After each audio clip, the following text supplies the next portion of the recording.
Le tuto du télétravailleur. Télétravail, comment le préparer? Ah, Roxane, tu sais que demain je suis en télétravail? Comme c'est nouveau pour moi, as-tu des conseils à me donner? Bien sûr, Bruno.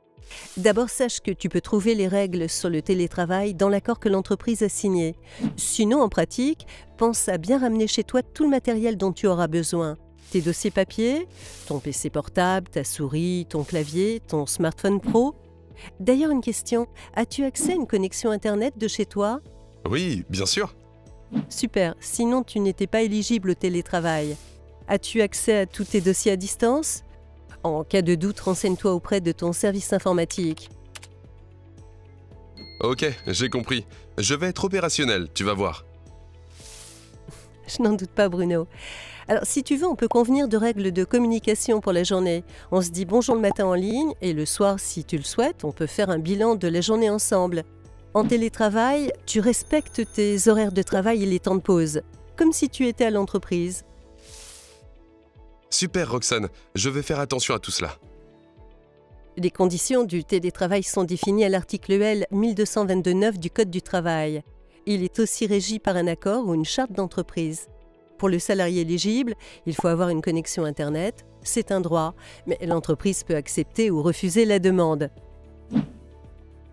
Aménagement de l'espace télétravail.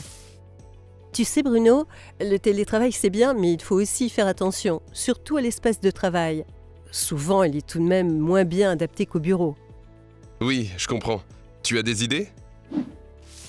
Alors, le premier conseil, si tu le peux évidemment, c'est de bien s'installer au calme, derrière un bureau ou une table de salle à manger, dans une pièce bien chauffée en hiver, fraîche en été, dans une pièce avec de la lumière naturelle ou un éclairage au besoin. L'important, c'est d'avoir une position assise confortable.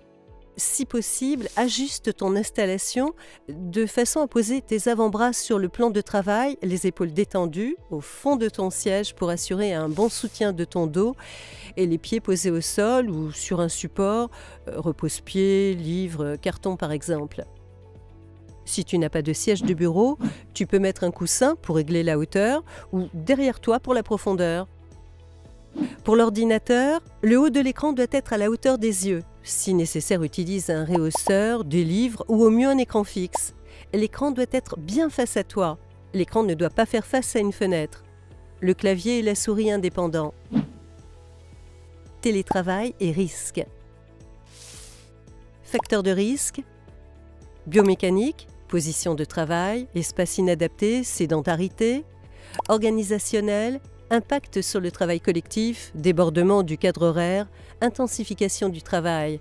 Psychosociaux, isolement, surtravail, management à distance.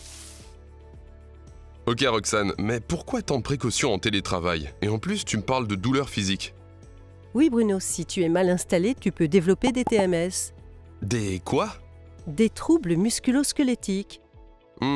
C'est bizarre comme nom. Tu m'expliques? Ok, tu vois quand tu as mal au dos par exemple, au coude, au poignet, à l'épaule, ça pourrait être un TMS. Ça touche les muscles, les tendons, les nerfs, les ligaments. Tu peux avoir une douleur aiguë, des fourmillements, des engourdissements. Bref, c'est pas cool tous les jours. Alors si tu as mal, n'attends pas que les douleurs s'installent. D'abord, le bon traitement, c'est le mouvement. Même à la maison, bouge régulièrement.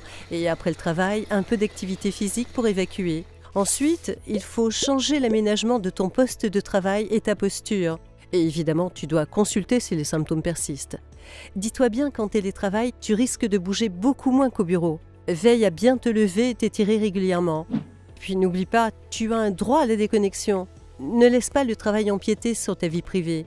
Tu ne dois pas répondre au téléphone ou au mail en dehors de tes heures de travail. Allez, passe une bonne journée, Bruno. Merci de tes conseils. Bonne journée à toi aussi.